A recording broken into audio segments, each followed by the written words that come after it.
زمون د ژوند کیسه د مینې او ښایست کیسه ده. د چا د ژوند کیسې چې نورې وي نو نه دې راځي. دلته چې هر مین دا وکړي زړه او سر په مینه، دلته چې هر مین دا وکړي زړه او سر په مینه، په چا چې پور د جانان پور نه وي نه دې راځي. اکبر سیال. سلامونه قدرمنو لیدونکو، ګرانو اوریدونکو او له ډنمارک څخه د افغان غږ د راډیو تلویزیون ګرانو همکارانو چې ما سره له دننه افغانستان او د نړۍ له بیلابیلو هیوادونو همکار یاستئ، د خپرونې اورئ او موږ ته لارښوونې کوئ، موږ ته وړاندیزونه او خپل نیوکې رالیږئ. تاسو هم زموږ همکاران یاستئ. تاسو ټولو ته درناوی وړاندې کوم. هیله ده جوړ روغ خوشحاله او نیکمرغه اوسئ. قدرمن دوستانو، په نننۍ خپرونه کې چې ډیر خوشاله یو او دا د یوه اونۍ تیره شوه، یوه بله تازه خپرونه مو درته برابره کړې ده. زو په دې یادښت کې یا د اونۍ په یادښت کې بیا زو خپل وطن خواته، ګران افغانستان خواته. هیچ مو زړه نشکیږي له وطن. شنونده و بیننده عزیز و گرامی، عرض سلام و ادب داریم. تمام همکارای رادیو تلویزیون صدای افغان از دنمارک خدمت شما احترام دارن و امیدوار هستم که تمنیات نیک ما را بپذیرین. بهروز و کامگار و خرم و شاد باشین. تشکر از اینکه همکار هستیم با ما و خوش هستیم که یک برنامه جدید از رادیو تلویزیون صدای افغان اینک برای نشر آماده است. در یادداشتی هفته باز هم میریم طرف افغانستان. چی کنیم؟ چاره نداریم. اون وطن آبایی ماست. گرچه ما وقتی در دنمارک زندگی میکنیم یا در هر کشور دیگه که بیرون از افغانستان هستیم، یا خانه دوم ماست. اینجا از یک حادثه بد به پناه آمدیم. برای چکر و به تفریح آمدیم. یک حادثه بد شده بالای هر کدام ما و شما. قدرمن دوستانو، په کابل کې د خاطراتو لړډلې، کابل نه په ټول ګران افغانستان کې درې خاطرې لرم، ډېرې لنډې یادوم. 3 خاطره داریم از افغانستان عزیز. اول از غزنی، شهر اولیا، ولایت اولیا. د غزنی ولایت ته چې موږ لاړلو، خو په لاره کې زه د زړه له کومې مننه کوم د میدان له خلکو نه، د میدان ښار بیلابیل کلي موږ هلته ولیدل. یو کلی و د کوټي اشرو په نوم، هغه ته ډېر وړاندې ورغللو. ډېر نور کلي ول خو اوس مې نه دي په یاد، اما واقعا میلمه پاله خلک ول. خو دې ولایت ته کار نه ده شوی، د میدان ته کار نه ده شوی ډېر. او میدانیان دې واوري او خپل میدان دې آباد کی، وردی شي او د مرستې دې راټولي کی، چندې راټولي، هر څه چې کوي. دلته چې دا ډېر کارونه کوي، د دې ترڅنګ دغه کار هم وکړي، خپل وطن لږ آباد کړي. دولتونو پسې به ډېر نه ګرځي، دولتونه یې کوي یا نه کوي، خپل خلک باید خپله سیمه آباد کړي. وړاندې لاړلو وردګو ته. د وردګو سیمه همچنان همداسې ډېره شیرازه او زرغونه او آباده سیمه ده. په طبیعي لحاظ ډېرې ښکلې منظرې لکه میدان داسې لري. د میدان خوا مڼې بیا ډېرې مشهورې دي. نو دلته میلمه پالنه ډېره په وردګو کې. واقعا موږ ډېر تود هرکلی وشه، ډېر درانه خلک او اکثره شاعر و لیکوال و ډاکټر و صاحب منصبان داسې خلک دي په دې وردګو کې. ډېر د قدر وړ شخصیتونه هر یو. او رښتیا له هیر نشي چې په میدان کې او په وردګو کې او همداسې چې وړاندې تلو د افغانستان بیلابیل قومونه ژوند کوي او خلک پې او سیمې پې آباده دي. هر چېرته مو تحفې او سوغاتونه ترلاسه کړي او خوشحاله په دې یم چې ما او فیضه جان به چې ګرځېدلو نو بیل تفکیکه دواړو سره یو ډول ډېر تود هرکلی کېده، ډېر تود هرکلی. یعنې موږ په دې پوه شو چې زموږ راډیو تلویزیون او زموږ د خپرونې حتی په میدان او په وردګو کې موریدل کیږي او لیدل کیږي دا ډیره لویه خبره ده او خوشاله یو چې موږ د خپل نورمالو ملي خبرونو چې د ټول ملت د افغانستان د ټول ملت استازیتوب کوي نه مونږ نه د کوم ګوندو د سازمان نه د کوم ژبه او منطقه او نه د کوم قوم او نه د کوم سیاسي پلیټفارم دلته نمائندګي کوي په دې رادیو تلویزیون کې مونږ دلته یوازې د دې رادیو تلویزیون لاره چې د ډنمارک دولت مونږ ته دا پیرزوینه کړې ده مونږ د افغانستان د خلکو ښېګړې او ښایست دا دلته تمثیلو که په هر صورت لاړو غزنی ته په غزنی کې واقعا نو تاسو فکر وکړئ چې یو خو د اولیاء ښار ده این غزنی خو یک شهر است که تاریخ کهن از او را خو میبینیم که به هزارها سال میرسه مادر شهرها بوده ای غزنی واقعا در غزنی هم مردم میمان نواز مردم از اقوام مختلف افغانستان و مردم بسیار کمک کننده در هر جایی که ما میرفتیم ما و فیض جان باور بکنین با یک استقبال گرم مردم پنجشیر ببخشید غزنی مواجه میشیم بله در پنجشیر هم که رفتیم او رو باز برتان بعداً میگیم در پنجشیر هم همه تو برخورد نیک شد با ما خب در هر صورت د یادونې وړ خبره ده چې هلته دوه استادانو ټول موږ سره ډیره مرسته کړې د غزنی د ولایت خلکو خو دوه استادانو زموږ ډیر زیات هرکلی کړی ده ډیر تو دا هرکلی کړی ده سره دې چې موږ دوی نه ولیدلي کله فقط دغه د خبرونو لارې سره ملګري شوي وو د افغان غږ د تلویزیون له خبرونو لارې نه چې دوی هلته اورېدلې په دې توګه موږ سره ملګري شوي د خصوصي پوهنتون استاد او لیکوال ډاکټر صاحب عبدالجمیل بشیري دغه راز د پژواک خبري اژانس خبريال او لیکوال واحد الله جمعه زاده دوی دواړو موټر مونږ ته درولې او دغه ما او فیض جان په خدای باور کوي لکه ناوې زوم داسې ګرځولو په دې ټول ښار کې په دې ټول ولایت کې او زمونږ هیله د دوی نه دا و چې ټلیفوني مو ورسره خبرې کړې وي چې مونږ غواړو غزنی وګورو په غزنی کې د زیارتونه وګورو او د دې ترڅنګ لاړ شو د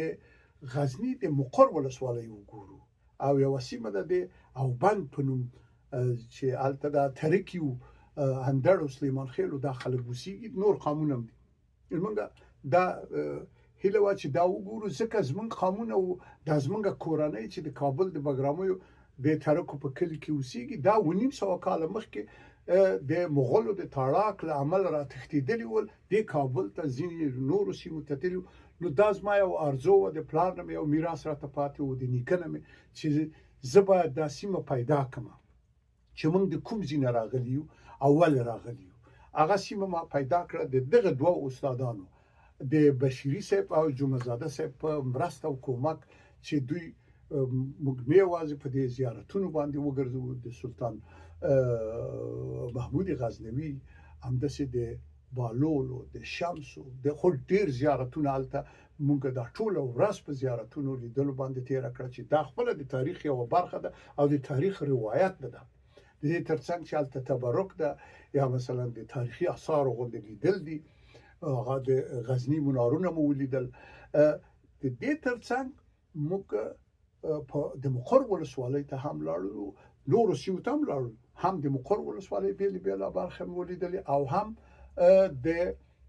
اوبند سیمه چې هغه اوبند نه زمونږ نیکونه د کابل ته راغلي دي په هر حال خوشاله په دې یم چې دوی زمونږ نه ډېر تود هرکلی وکړ او مونږ خو به د دې وړتیا نه درلودله خو راپورټ مو هلته جوړ کړ مرکې مو وکړلې هغه به تاسو لیدلي خپرې شوي دي زه ډېره زیاته مننه کوم له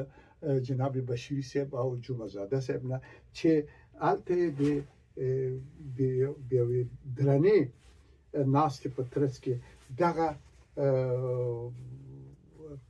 چپنه دا چپنه زما په اوږو کړله نو زه نه پوهېږم په کومه ژبه له دوی نه مننه وکړم چې دومره عزت او قدر یې کړی ده موږ ته دغه چپنه او د دوی د قام او د سیمې د خلکو په استازیتوب دا لونګۍ را په سر کړله او دا بنوز څنګه په سر کوم دلته قدرمنو همکاران نه به زه هیله وکړم چې ما دا ګوشي لرې کړه چې په اواز کې څه تغییر را نشي دا شی دا وګورئ صاحبه دا سمه نومان نه ده تړلې خو داسې یو څه وشول ډېره زیاته مننه کوم له جناب ډاکټر صاحب عبدالجمیل بشیري نه دغه راز له محترم استاد واحد الله جمعه زاده نه ډېره زیاته مننه کوم چې له موږ نه یې داسې تود هر کړی وکړ خدای تعالی دې دوی نیکمرغه خوشحاله هوسا او بسیا لري ښه دومه خبره چې ما کوله د کابل نه په خاطراتو کې هغه دا ده چې د یو خبره مې رښتیا هیره نشي چې موږ د قندهار د سفر تکل هم درلود چې قندهار ته لاړ شو خو هغه چا چې موږ سره د قندهار د سفر مرسته کوله او زموږ عزیز او دوست و هغه را پسې راغلی و کابل ته چې موږ ویسیز له ځان سره هم خوست ته چې تللو داسې یو پېښه وشوله چې هلته زموږ ګران همکار رحمت الله خوستی چمتووالی نیولی و چې پیر محمد کاروان استاد پیر محمد کاروان ته به ورځو او ګران خوست به ګورو همداسې مو زړه و چې احمدشاه بابا ته به ورځو میرویس نیکه ته به ورځو د دوی زیارتونه به کوو او هلته به نږدې نه ورځو خو ونه شو خو د قندهار نه موږ ته دا یو سوغات راوړه چې دا د صاحب زه د دوی دا حق ادا کوم د هر یو د قندهار د سپېڅلو خلکو د هلمند او د فراه او د نیمروز د خلکو چې موږ سره همیشه مینه کړې او محبت یې کړی ده دغه راز د غزني د قدرمنو خلکو نه چې هم په مقر کې او هم په اوبند کې او په نورو سیمو کې په اندړو کې چې موږ لاړو ټولو دې سیمو کې یعنې واقعا له موږ نه ډېر تود هرکلی شوی ده او زموږ د کارونو دا ستاینه چې دوی کړې ده دا موږ نور هم هڅوي چې په دې اویا کلنۍ کې موږ لا هم ځوانان اوسو او په ډېر انرژۍ کار وکړو خو دوستای عزیز و گرامی این مردم نیک ماست اینمی وطندارای ماست اینمی زبانهای ماست اینمی اقوام ماست افغانستان واحد این خانه مشترک هم اینمی مردم است هیچ کسی را در طول تاریخ هم جدا کرده نتانسته و چرا باید جدا شویم چی از که برای یکی رسیده بر دیگر نی همه ما اینمی وطن ماست ما بیادر و خوار هستیم تا و بالا هیچ نداره نه کدام زبان نه کدام قومی نه کدام منطقه فقط این میراث پدران و نیاکان خوده این تو که با این محبت و دوستی هر کدام از اینا ما را استقبال کردن خب ما چیکار هستیم نه کدام منصب دولتی داریم نه کدام ژورنالیست های بسیار در سطح بسیار بالا ژورنالیست های بسیار عادی از این کشور خود هستیم ما و فیضیه جان اردوی ما یک زن و یک مرد از کشور ما در این بیرون نمایندگی میکنیم تا که ما میتونیم و این ملت ما قدر میکنه تشکر از همتان لطف کردین مهربانی کردین و افغانستان و شما سربلند باشین متحد و یک پارچه و بهروز و کامگار باشین بل خبره چې مونږ کوله قدرمنو دوستانو هغه دا ده چې ښه توفیې او سوغاتونه به دلته پرېږدم نو قدرمنو دوستانو که چیرې دا یو مطلب تاسو زما ورسوئ تر حاکمانو د کابل او د ټول افغانستان حاکمانو په تېره بیا د کورنیو چارو وزارت ته د ښاروالیو ته او د ټولګټو وزارت ته چې مونږ په دا نننۍ د دې اونۍ په یادښت کې دا خبره یاده کړې ده په افغانستان کې په کابل کې بیخي دا ګدایګران ډېر شوي دي دا سوالګر ډېر شوي هر ځای ته چې ځې سوالګر دي دا وړې وړې نجونې دا هلکان دا سپین سرې ښځې دا ځوانې ښځې ما به دې فیض جان ته ویل مال دا خلک وایي چې دلته ښځې نشته دا خو ښار له ښځو ډک ده هرې خوا ته چې ځې ښځې دي او بس لاس یې درته نیول او کلک اینمی ګدایګرا واقعا بسیار زیاد شده این ما امیدوار هستم صدای ما را امی برنامه ما را تا یک دفتر شاروالی تا یک دفتری از وزارت داخله برسانیم خواهش ما از اینا ای است که جلوی اینقدر چرسیا و بنگیا و هیروینیا را گرفتین و و گم شد اون همشان یا صحت سلامتی پیدا کرده و یا خب بیچاره فوت کردن. خب یعنی ملت از یک دردسر بسیار کلان از برکت شما خلاص شد. حال خو اینمی یک گپ که این کل شهر گدایگر گرفته، هر جای نه بر نان خوردن میمانید، نه در موتر بالا شدن میمانید، نه در گشتن راه و خدا باور کنید قایم ما را میگرفت میگه مرا چی رو بتون حق ما آلوه در ما حق کی رو بتون به خاطر چی؟ چرا تنها من فیضیه نه این خانم ما، بلکه تمام این مردم به این مشکل دچار است و این ما امیدوار هستیم که مقامات مسئول کشور ما در این زمینه اقدام بکنه. قدرمن دوستانو دا یو ډیر لوی ناتار ده او دا یو وخت یو داسې ستونزه ده چې دا ملي ستونزه ده. په دې کې غلاګانې کیږي، په دې کې جنایي پیښې کیږي، په دې کې حتی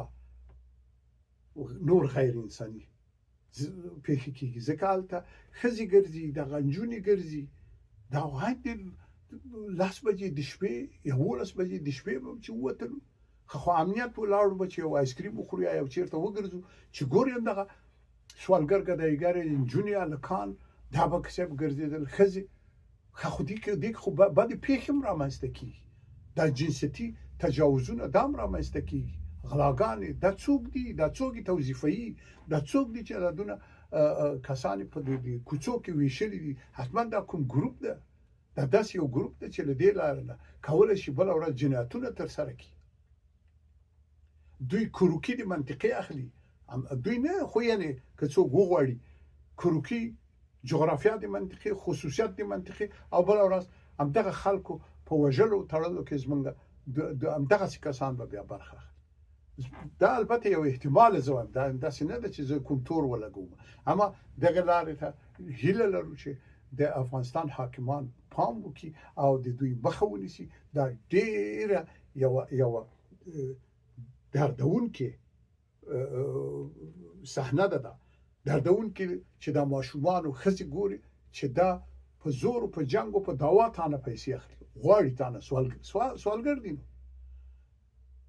یو هغه چې سپین ږیري له کاره ولیدلي بیچارهګان د شپېتو اویا اتیا کال وي، خو هغه سره به یو څوک مرسته وکړي. یعنې باور وکړه چې په یو رستوران کې یو ډوډۍ خوري، دوی د په سر ولاړ دي، اوس حیران پاتې وایي دا ډوډۍ د ما سره نیمه کړه، ښه خو نو واخله دا ټوله یې ته واخله. دا نو څه رقم ښاروالي ده، دا څه رقم د کورنیو چارو وزارت ده، دا څه رقم د ټولګټو وزارت د نور څوک دي، هر څوک چې په دې کار کې لاس لري. یعنې وظیفه یې ده چې دا کنټرول کړي. ولې نه کنټرولوي؟ دا کنټرول کړئ عزیزانو. تاسو ډېر ښه خلک یاستئ، تاسو ډېر ښه کارونه کړي دي د امنیت په برخه کې، د نورو برخو کې. شاید دغه تاسو ته به لږ ستونزمن وي، خو دې ته نفر وګمارئ چې دا مشکل حل شي. دا اوس به زموږ د دې اونۍ یادښت او زموږ د کابل نه ښکلې او ښې خاطرې او دغه یوه له نیمګړتیا نه ډکه خاطره. نیکمرغه، خوشحاله، هوسا او بسیا اوسئ.